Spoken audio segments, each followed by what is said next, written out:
Hi, and welcome to another episode of White and Woke at Work. I'm Janelle Benjamin, the CEO and founder of All Things Equitable, and I'm here today with Matt Wolff of the Ticket Time Machine. Hi, Matt. Hi, Janelle. Good morning. Good morning. Welcome to the show.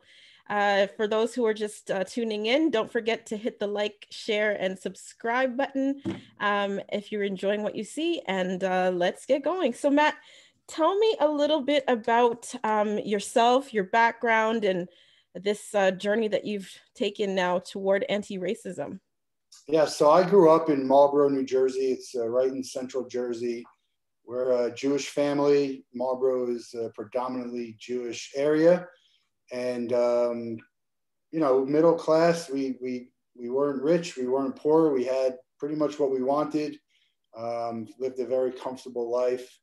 I graduated from the University of Florida, and then I moved down to South Florida, bounced around to a bunch of jobs, started my company Ticket Time Machine a couple of years ago. And this year, with everything going on, I felt that it was important to have a social responsibility platform and really put out there what we believe in, which is really what I believe in, and take a stand and just have people be aware. It's very important for people to know how you stand. And so that's how I started to get into social justice and social responsibility. Obviously, owning my own company is a different scenario than when I was working for someone else, because I could pretty much say whatever I want. Now, obviously, freedom of speech doesn't give you freedom from consequence. So you always have to be careful what you say. But I believe if I say the right things and I'm on the right side of history, that it's fine.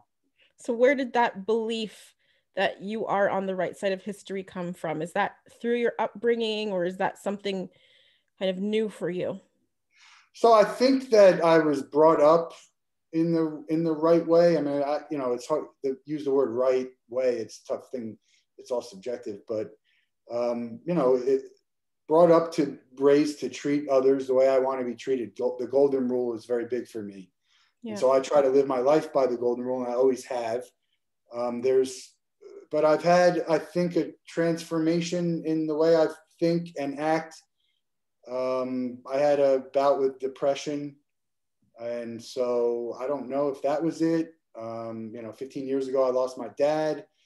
I don't know if that was it. It's probably just a few things that kind of pushed me, but really just becoming my own boss is the easiest thing to say. This is where I can get louder and I could say how I feel. I mean, I've always kind of said what I feel anyway, but I want to have a bigger platform, and now I have that. And it's only going to get bigger. Right. Well, that's true, especially since you're on this great show. So tell me, I guess then, it sounds as if, you've always been this guy, right? But the show is white and woke. So I guess at what point do you feel that the light bulb turned on for you? Is it just really just having your own business, or have you always been justice minded, conscious of issues impacting the Black community? Or is this something new for you? No, it's always been something that I've been aware of. I don't think that I've been aware to the deep roots of it. It's more been on like the surface of it. And so, unfortunately, all this stuff that's happened over the past year has really brought some of that to light. And there's still arguments even within the Black community about, if you're on the systemic part of it, or if, how should we react to it? At the end of the day, we want change and we need things to change. So I always talk about this, that we need to come from the middle part, that we're all on the same team, even if we have different ideas about what exactly it is or how bad it is or what the answers are. And so, I've always had an idea about it, and I've tried to do my part, the same way I try and do with everyone. I don't necessarily treat the Black Lives Matter any different than I treat the people with mental health or the LGBTQ environment. I just want everyone to be equal. I don't see a reason why we all shouldn't be equal. And that's just a lot harder, to do, to accomplish. So I guess the community that you grew up in, was it diverse, and were you exposed to different populations, or was it predominantly homogenous and white? Yeah, I mean, it was diverse in a way. It wasn't as diverse, and obviously, if I get to the University of Florida, it becomes even more diverse. And Mhm. I've worked for some big companies, and then I see, even more diverse. But you do see the leadership at the top. You do see, things that are going on at the company that you're just like, this probably shouldn't be happening.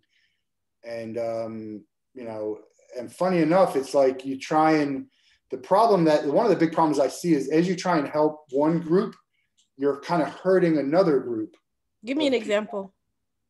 So if we want more women to be in leadership and Hmm. a job opens up and we hire a woman because we want to have a woman and not because, or it could be a person of color because we want to have that. We really, if we get to the point where we're hiring the best person, statistically, it's going to be a mix of people. Hmm.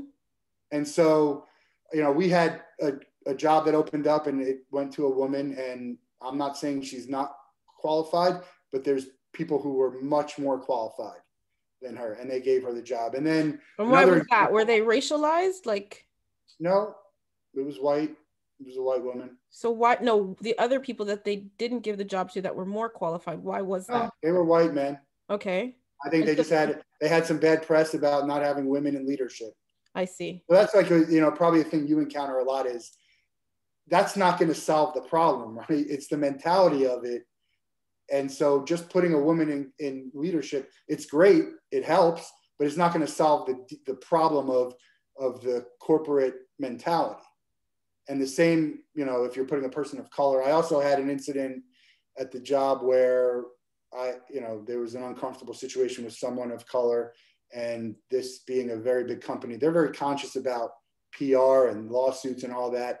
So they wouldn't reprimand or punish someone because of who they are. So I think there's some dangerous aspects to just having these policies that are looking to, I guess I would call it more of a Band-Aid Hmm. and a solution. And so again, I think anytime you get an opportunity, you have to capitalize on that opportunity, but it's still not going to change the overall problem. And What would you say are some of the solutions? well, that's the hard part. You got the people. The hardest thing, the biggest solution I think is getting the right people to be in the leadership positions, not having someone who doesn't believe this just do something because they think it's right or that's what's hot right now. Which Hmm. is, there's a spotlight on you right now, and people are watching. But people Right. are always watching.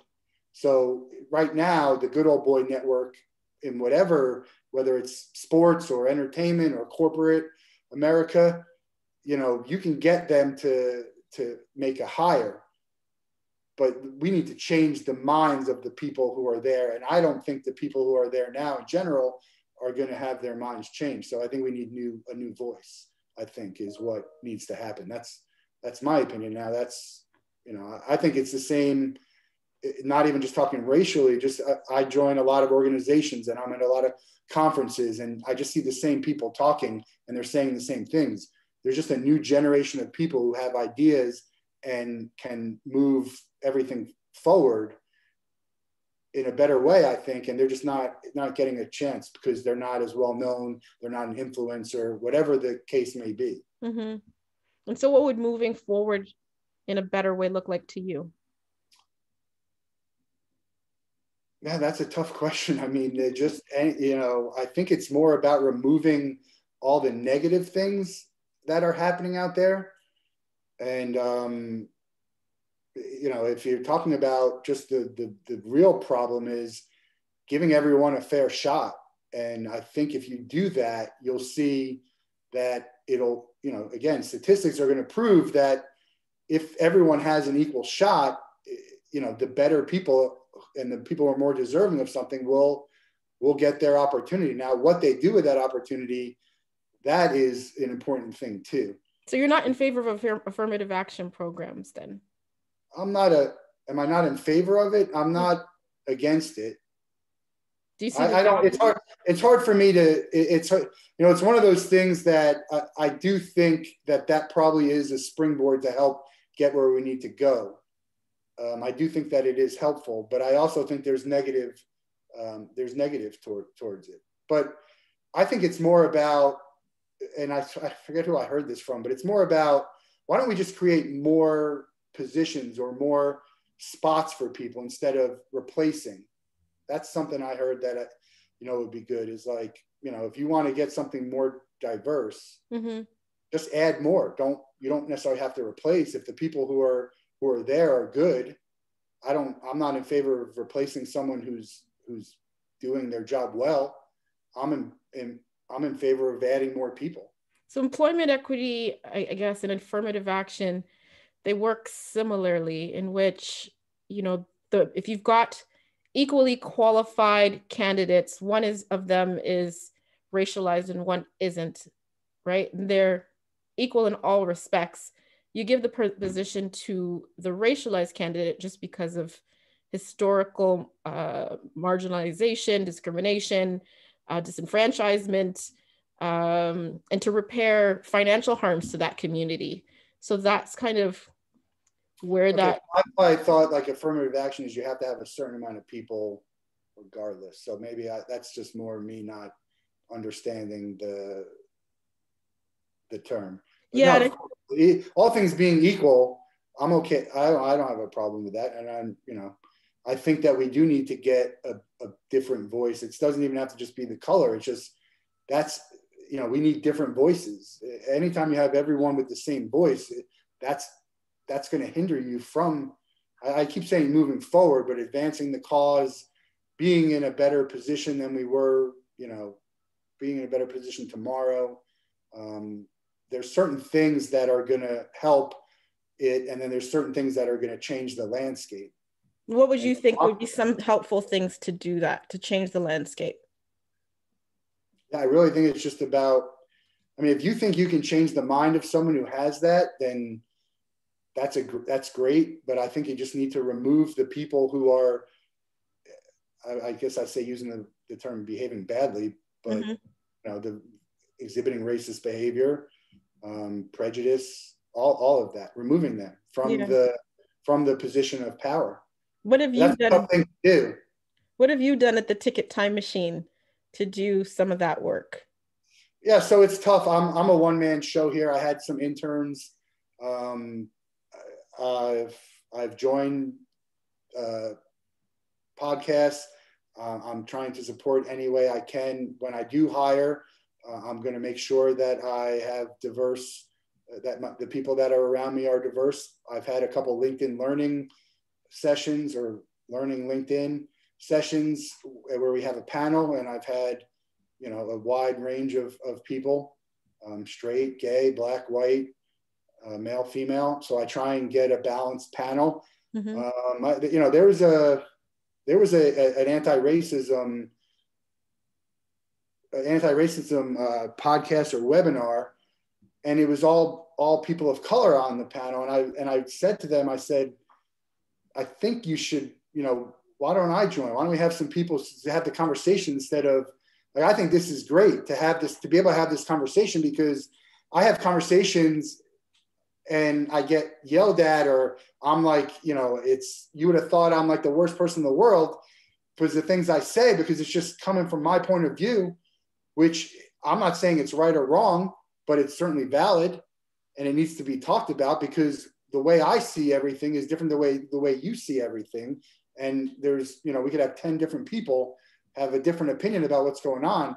But again, if at the end of the day, we're all trying to accomplish the same thing, then we need to be able to have that conversation instead of arguing against each other, which is a huge problem. Sure. You know, even from what you hear in the Black Lives Matter movement, there's a lot of different ideas about what they should be doing, what's good, what's not good.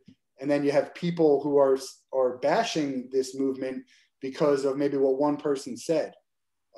So I think it's good to have a wide range of views just in general about everything.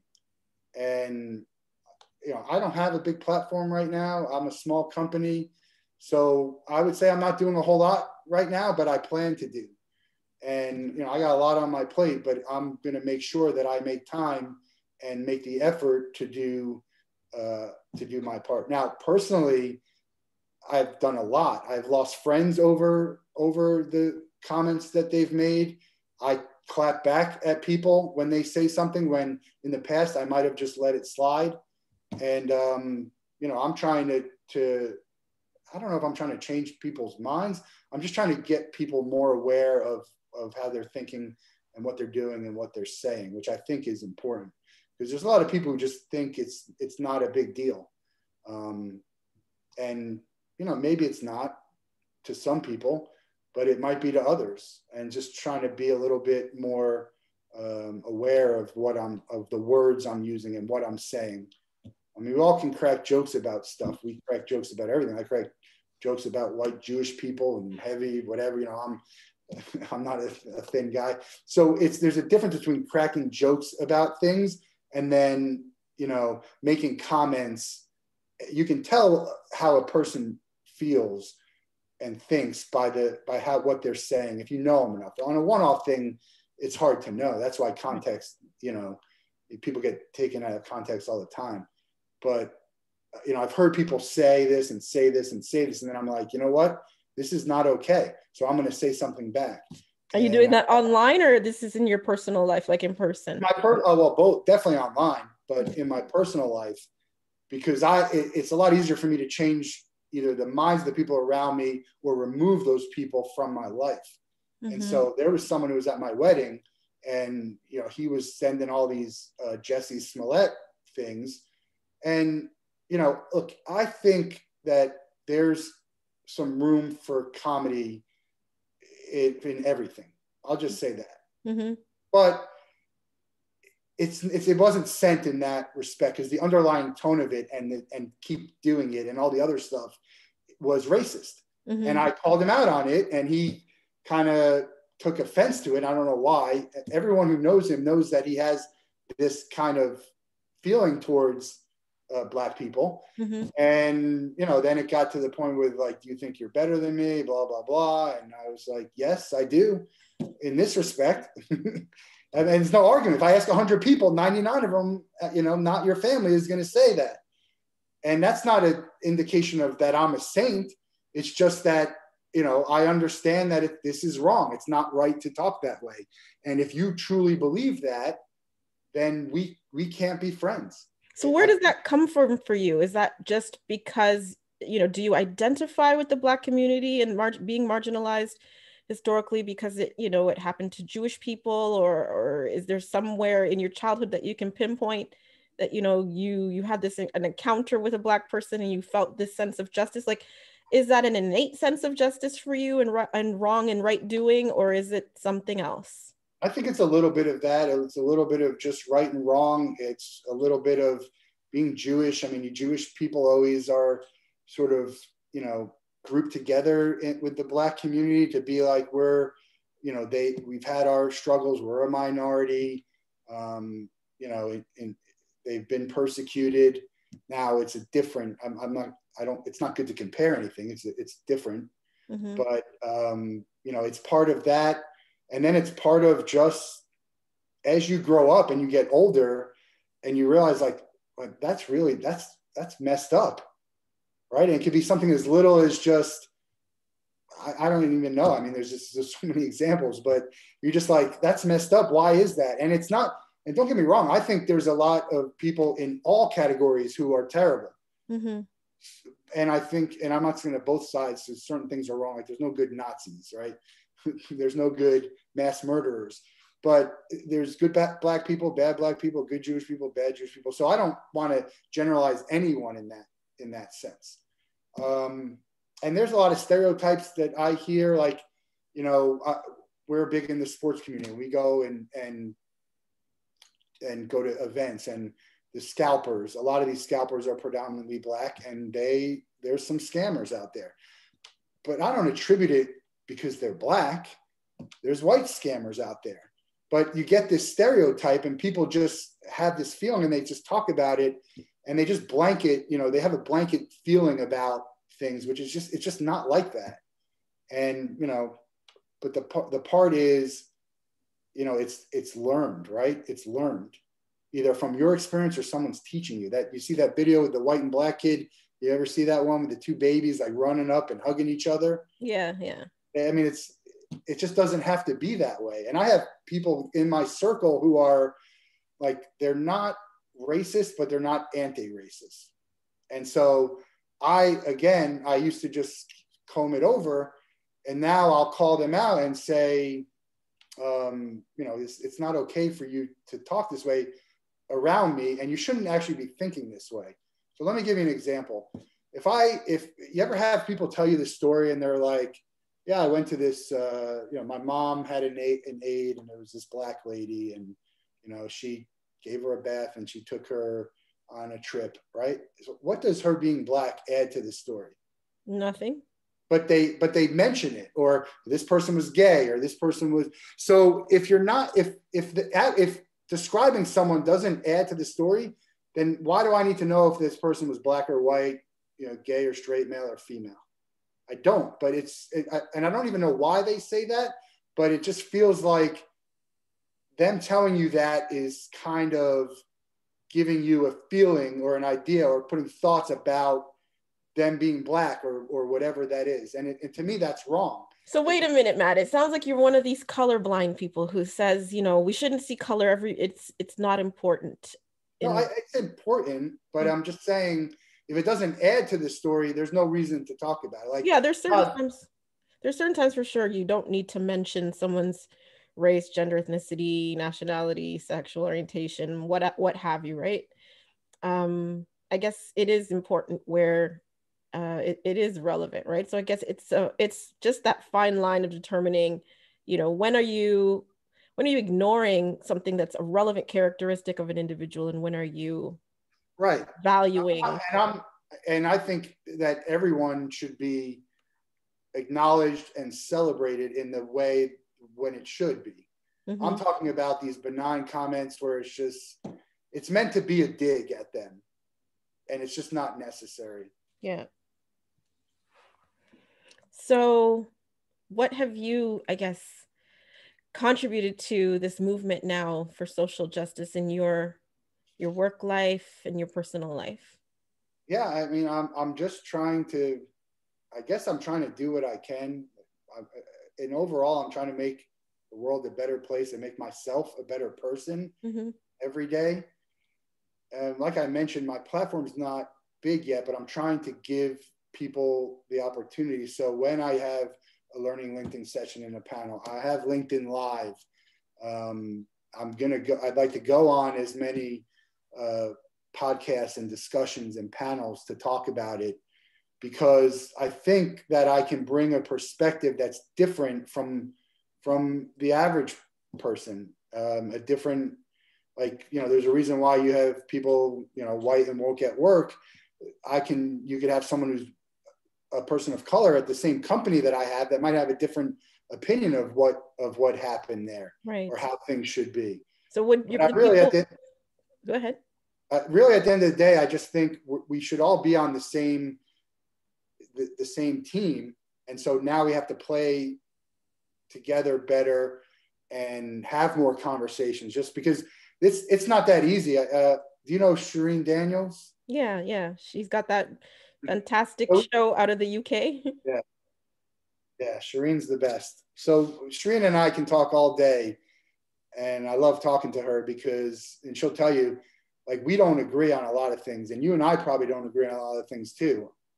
And part of that's because I'm white, part of it's because I'm male, part of it could be because I'm Jewish, part of it could be because I'm American. But we can have a conversation about it. And if I misspeak, and I can even tell in the conversation we're having where, look, I don't have all the answers. Not everything I say is right, but it's all coming from a good place. Mm-hmm. So if I'm wrong, if I misspeak, if I'm saying something that's insensitive to people and I'm not aware of things, then let's talk about it. Tell me, because I don't know.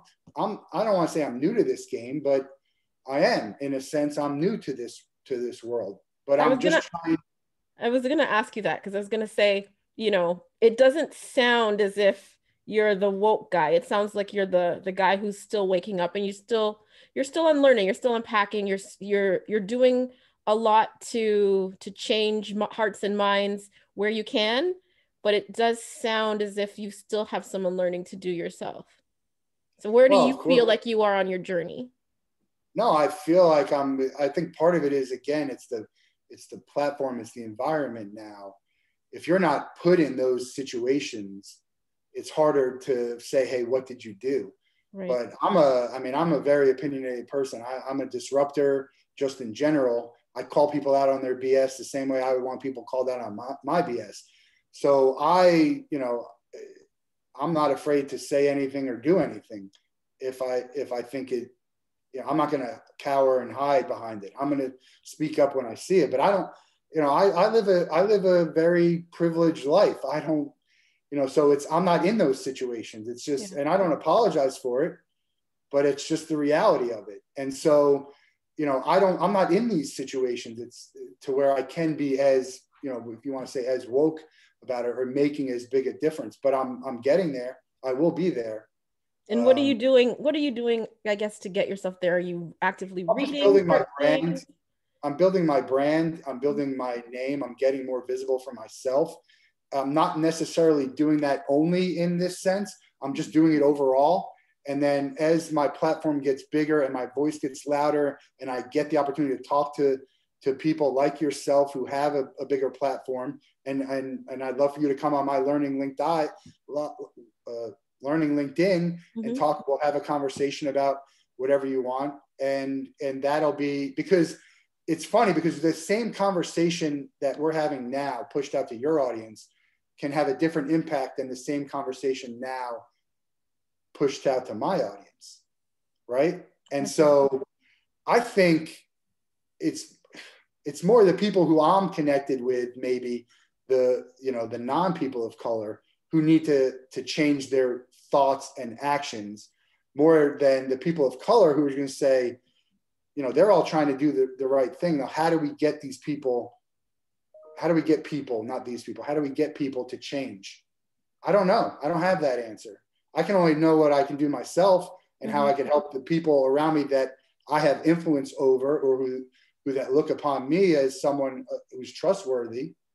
They're not going to listen to someone just because someone gets on there and says, don't do this. I mean, we might never get in our lifetime where we hope to be. I mean, what are your thoughts about that?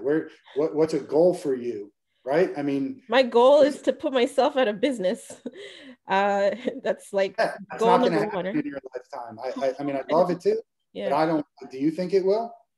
Honestly, I think, unfortunately, unless there's a mass revolution, Right. systemic change is slow, unfortunately. I wish it weren't so. I wish George Floyd truly, that his death wasn't in vain, and that it is the catalyst for some catastrophic changes in our society, in all areas and in all sectors and in all systems, from policing to transportation to child welfare, education, you name it. The entire system needs revamping, and everybody's part of it, right? Like, I talk about this in a lot of the training and education that I do, that it's not white people's problem alone to fix. Like, we're all part of the system in which, brainwashing has occurred. We all have a certain amount of privilege that we have. There's a lot of unlearning that we all need to do. There's a lot of educating that we all need to do for ourselves. And it's everyone that can do something to fix what's happening. So, But the other side of that is, if you go into a big corporation and you do some training and learning, and it's not going to be any different than some of the other learning. Half the people won't care. mm-hmm. Quarter of people will be all into it, and it might change, and that's good. Or I don't know. I'm just making up numbers, but Yeah. you have people come in and talk. We had sales meetings, and I'd be like, oh, all right. It's a lot of cliches. I mean, who doesn't know that some of this stuff is just inherently wrong? Right. Is there anyone in this world who doesn't know that? I think they're just indifferent to it, or they don't care, or they don't want it to be that way. Or they But want to very protect, few or they people, want to protect their privilege. They want to Well, keep, they want to keep what they feel like they've earned, right? yeah, I mean, I don't, yeah, but I think like it's good to the way I don't use the word white privilege. There certainly is white privilege, Mm-hmm. but I have privilege. I certainly have white privilege, but I also have privilege. There's a lot of black people who have privilege. Mm-hmm. Now it's a different way and it's a lot less, but it's just the privilege. It's just, you know, what it's privilege. It's just, it's not because I'm white. Some of it is, but I have plenty of privilege that has nothing to do with the color of my skin. But you do recognize that there's a lot that you can access. Oh, I do. I do. So I'm not saying that I don't have white privilege. Yeah. I'm just saying I have a lot of privilege, and a lot of that has nothing to do with the color of my skin. But I do understand that a lot of it is the color of my skin, and there's people who don't have or aren't afforded the same things because of the color of their skin. Mm-hmm. Now, you know, I'll make this comment. It's probably going to not sound great for some of the people, but with all the infighting that's going on in the black community, it just gives people an excuse. It's the same thing with like, and it's not right, but that's what people are focused on. Oh, well, what about Chicago? They're all fighting and killing each other. Why should we care? Well, look, there's infighting about everything. If we talk about George Floyd, there's something with George. Think about all this: George Floyd and Ahmaud, all of it, this year. Mm-hmm. What are people talking about? Well, George Floyd was selling counterfeit stuff, and this person had this, and this person had that. Well, none of that should have equated to a death sentence. None of it. But black people are not saying that for the most part. That's not coming from the. I'm saying people are. I'm saying people are. Mm-hmm. So, they just want to have an excuse, but no one really can sit here and say this person should have died because of that. So to think about what needs to happen to move forward is almost like when you say a revolution is like someone who, and it's not that didn't deserve to die because none of them deserve to die, where someone where you could say where there's no argument that anyone could just use to distract. And this happens with everything. It's not just a black and white thing. Mm-hmm. Anytime you're having a conversation, someone's going to go on a tangent to a point that they can argue, that they think they can argue that makes sense. And now you're moving the goalposts and the topic isn't there. So that's why I think the problem is not going to be resolved like gold. And, life is great, but right. I mean, there's things that they can do today that could change. So what are you calling infighting? And then what are you saying that they could do to change things? What's infighting in the black community? I mean, I'm not as into it. It's just more from an outsider. But even just if I had a conversation, if I went on Twitter, I mean, social media is not a great example, but I started making a comment about, it's not even necessarily in the black community. It's just, again, if we're all looking to accomplish the same thing, I'll give you an example. Are you aware of the Lady Antebellum issue with Lady A? And there's a black woman who's an artist, a musician. No. Okay. So anyway, do you know who Lady Antebellum is? Yeah. But what's the issue? I haven't heard it. Okay. So Lady Antebellum is a country group, very well known. They're one of the most popular country groups in all of country music. Right. You've heard about them. You're not a country music fan, right? Right. Okay. Apparently Antebellum is a bad thing. I didn't know. The word antebellum. Yes, the word antebellum. Yeah. I didn't know this. Okay. Again, there's a lot of stuff I don't know. And that's not because I don't care. It's just because I'm not aware of it. Right. Until and now I understand that. So mm-hmm. Lady Antebellum changed their name to Lady A. Okay. Okay. Mm-hmm. Now there's a lady who's a singer who's gone by Lady A for 30 years. She's black, and I think she's a jazz or soul. I don't know what she is. R&B. I'm not sure. Never heard of her in my life. And it came in the news because she didn't want them to use Lady A. Lady Antebellum, who, by the way, trademarked Lady A 10 years ago. Mm-hmm. People call them Lady A all the time who know country music. They reached out to her and they said, let's collaborate. We can both be Lady A, blah, blah, blah. And next thing you know, she sued. I don't know all the details because it hasn't been made public. She sued him for like $12 million. Okay.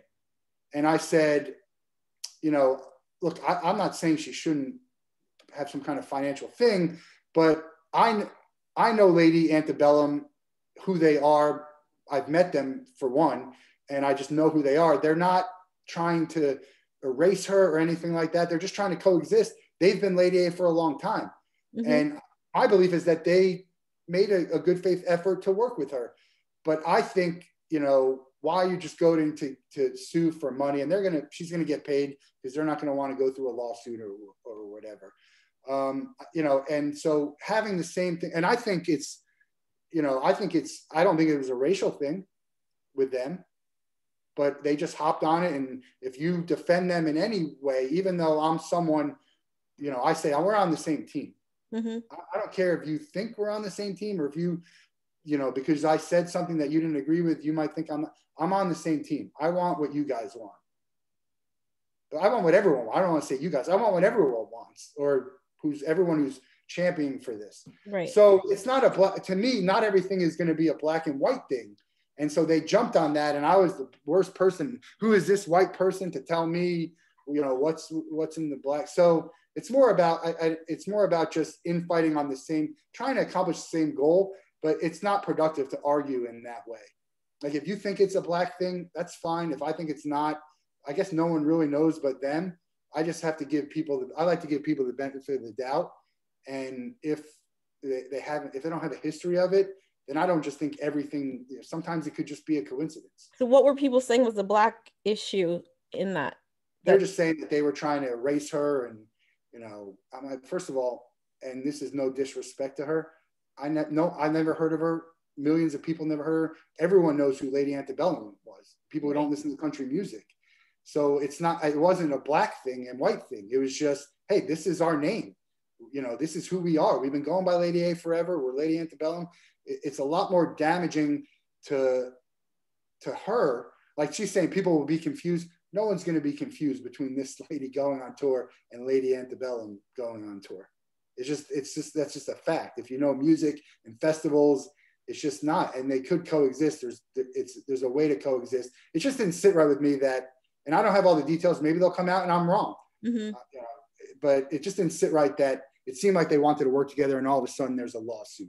Well, we're not going to opine on pending litigation if there is. No, we're not. But it's just an example of, again, you and I could say the same thing, literally say the exact same thing, and it could be taken differently from different crowds. So I want to get to the point where it's not. I want to get to the point where, it's not a big deal for a panel of half, all the very diverse panel to talk about it, and just get people to talk about it. Because look, I've said things that I know you think are wrong, and let's have a conversation about it, because maybe I don't know that what I'm saying is insensitive or wrong. Maybe I feel strongly about it and you feel strongly about it. And maybe I'll give you a different view about it, because that's coming from, at the end of the day, if we don't change the minds and the actions and the words of people who look like me, mm-hmm. we're never going to get to where we need to be. Do you have black friends, Matt? Yeah.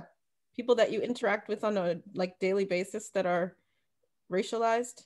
Yeah, I do. Yeah. And what's your dealings with them? What are they saying about you? Or would they describe you as woke? I think so, but I mean, look, everyone has their opinion. I would say that one of my strongest voice black friend is he thinks like there's not as much a racism problem. I should show you his Facebook post. I don't think you'll agree with him a lot. He thinks some of it is just people making excuses, and that it's not as bad as you can accomplish what you want to do. So I don't know that he's a good champion for what this is, because I disagree with him. And I had someone like another person, it was a white person, who said, stop making excuses. Everyone can do what they want. I said, no, they can't. And he's like, well, I was just talking about this. I'm like, no, then you're not understanding it. If you think that anyone can do anything they want, and we all have the same opportunities, that's the point. And you know what he did? He blocked me. Because I mentioned that not everyone has the same opportunity as you do. So these are the black friends in your circle? No, this was a white guy. He wasn't necessarily a friend. Okay. Yeah, I mean, to use the word friends, I don't interact with them as much. I have, I don't want to say that I'm colorblind, because I'm not. I have prejudice towards all different types of people. I have thoughts in my mind that come in when I see something. But I'm very open. I don't really care about as a friend. If you're a good person, then I'm happy to be friends with you and have you in my network. But what are you doing, I guess, to counteract those thoughts that might enter? For me? Yeah, for you. Well, I'm more aware of them now, I think, and I acknowledge them, and I try and not have them, and try and not, if I say, I use the word retarded a lot. That's retarded. Now, I'm very compassionate towards mental health, and I think it's bad to say that. I try not, I'm aware, and if I hear someone saying that, or this guy in the context of the election was saying liberalism is a mental illness, and I'm saying, well, that's pretty insensitive. People have actual mental illnesses, and I always say, we say that's gay, right? Mm-hmm. And so, it's just more of for me, it's the words that I'm using, the words that I hear people are using. It's more within my circle. Yeah. Trying to give more, I guess I'm trying to teach the things that I believe in. And again, hopefully I'm advancing the cause and saying things that are right, because if I'm not, I'd love someone to call and tell me, or if I'm saying one thing and doing another, and this has to do with everything, like, again, call me out on it. Tell me, hey, Matt, you said this, but this is what you're doing, or you're not doing a lot. So I want to do more. I want to do as much as I can. I'm spread very thin with all the things I'm doing, but it's still important to be able to do my part and do as much as I can and do more. And I will get to do more, and I'll get to be louder. And I hope to be a thought leader. I don't like the word influencer, because I think a lot of these influencers they're just influencers because a lot of people follow them. They're putting out cliches and, common sense stuff, and people just eat it up for some reason. And, so I want to be a thought leader and a disruptor. I said, I want to have a revolution. I was emailing with Dan Price, who's he's the CEO and founder of Gravity Payments. Mm-hmm. And he's big on this. He's big on corporate America versus small business, how they're getting tons of money. And I said, look, I want to join your revolution. Let's go. Let's go. Nobody cares what I have to say right now. I say that loosely. There are people, I think people will like what I have to say, and some people won't. But it's not, I don't have a big platform. So I think that's the biggest thing, is the people who are in power, the people who have the loudest voice, saying and doing the right things, will empower the people like me. And that's probably what I did. I saw someone doing it. I heard the things that I thought were great, and it excited me and got me all fired up to be like, hey, let's change this. And that's how it starts. And, I wish I could do more. And if there's more that I could do, let me know. If there's something that I could do that's easy. Now, I have a lot of causes that I believe in, and I have a business to run, and I'm in like 3 or 4 different ventures, and we're launching another thing. But I'm always going to make time for what's important. There's always time for everything. I don't care who you are. No one is ever too busy to give a few minutes of their time to help. And that could be whatever you want it to be. But nobody in this world is too busy. If you are, then you're not managing your time correctly. And so I will always have time to do what I can. And I'm always going to do what I can when I can. And probably what I need to do is do more when it's, break the wall down and do more. I probably have to do that. And I'm all about having someone help me do that, or help me understand how I can do that. But yeah, it's just, to hear people say I don't have time, or it's just, I don't know. It's just lazy in my eyes. It's just an excuse. Well, we can make a lot of excuses on why we don't do things. But it's just as easy to be nice and do the right thing as it is to not be nice and do the wrong thing. And I'd argue that it's probably easier. That's very fitting for the man who is the CEO of the Ticket Time Machine. To be conscious of time and using your time. Yeah, no one is too busy. I get that all the time. Hey, I didn't return your call. Just return a call, return an email. You just never know, how it could be, who can help. And just it could take one person literally to change the world, right? Mm-hmm. I mean, there are people, and I don't know the history of this, so you'll have to check me, but I mean, Martin Luther King was one man who started a revolution, right? I mean, he had help, but there's these one people who are starting a group that becomes big. I mean, Black Lives Matter is huge now, but it didn't start huge. Right. It was someone who had an idea, who got other people to say, you know what, this is a good idea. I want to help. And so I think that's just what we need is if people can hear the right things and get rid of the wrong things and call people out on the things that are wrong or slowing us down or people down. And I'll go back to the example of the George Floyd and all that, just the conversation about whatever bad he did or whatever bad anyone did is not a death sentence. And on the converse, there needs to be a bigger punishment for bad behavior. And that has to do with, legal behavior, criminal behavior, bad behavior and you're starting to see it happen now. Leaders at the top who say something and they just get a slap on the wrist. Like, no, you can't, if you say something that is inherently racist and you should be punished for it in depending, because it's all in context and you have to see, but it's very unlikely that someone makes a statement that's that terrible and that was just an isolated incident. It's what would punishment look like though? Oh, lose their job, lose their leadership. I mean, that could go all the way down from the president of the United States.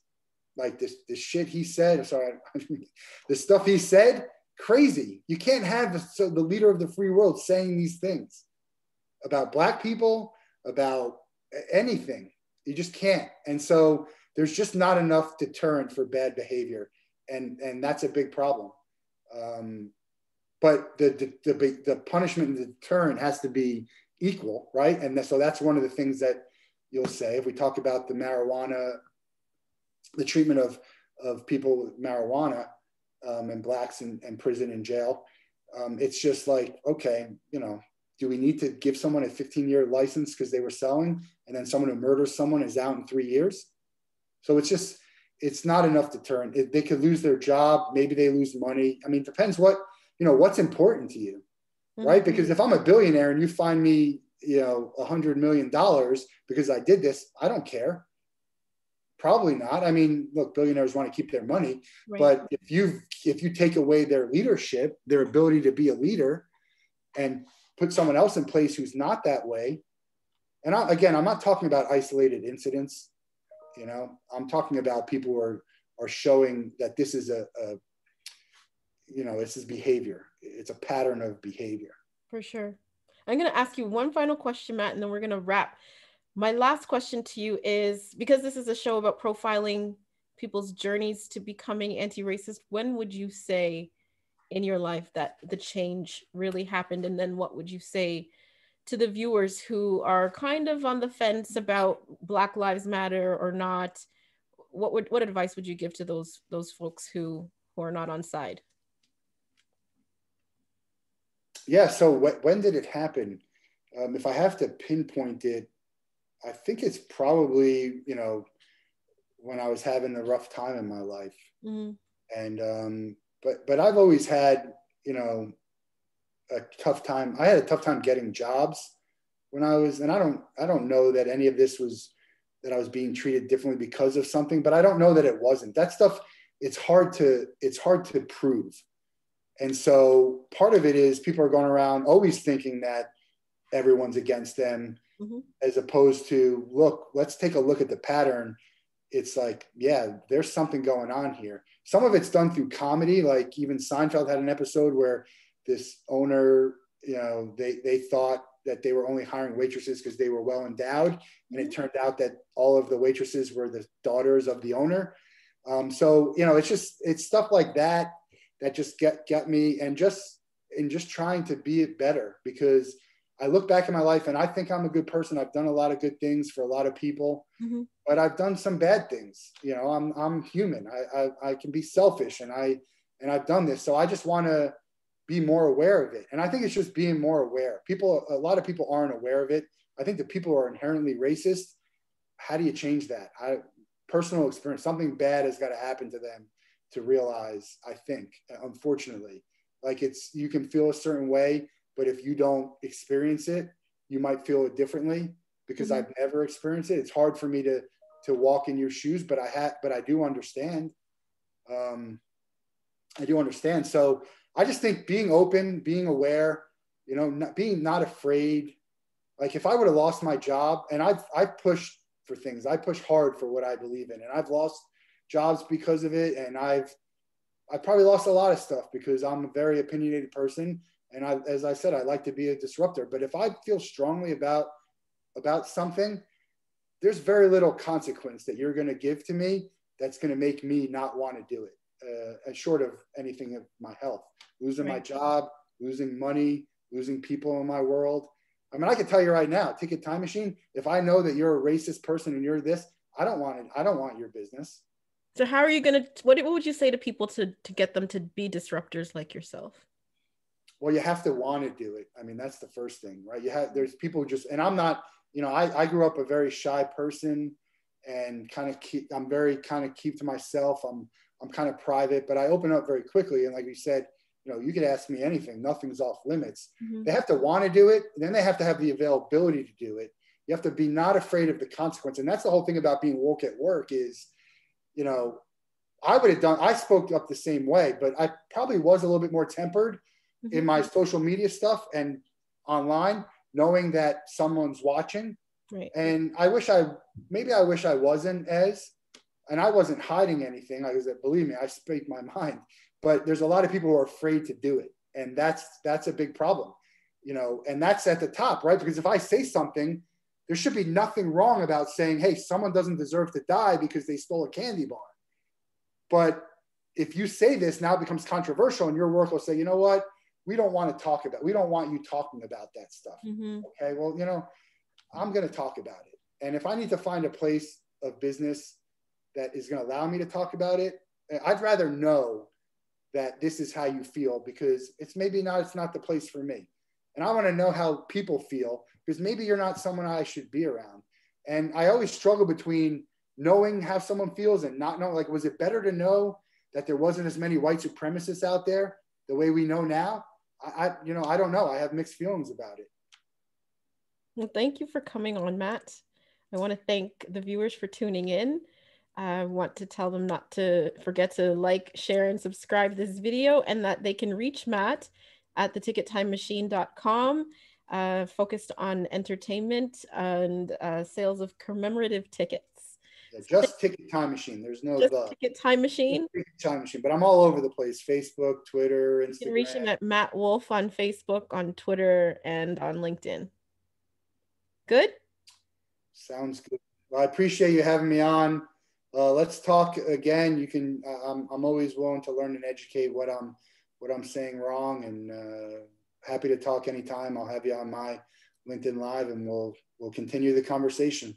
Thanks for coming on, Matt. You can reach me at Janelle Benjamin on LinkedIn, and at allthingsequitable.ca. We'll see you next time.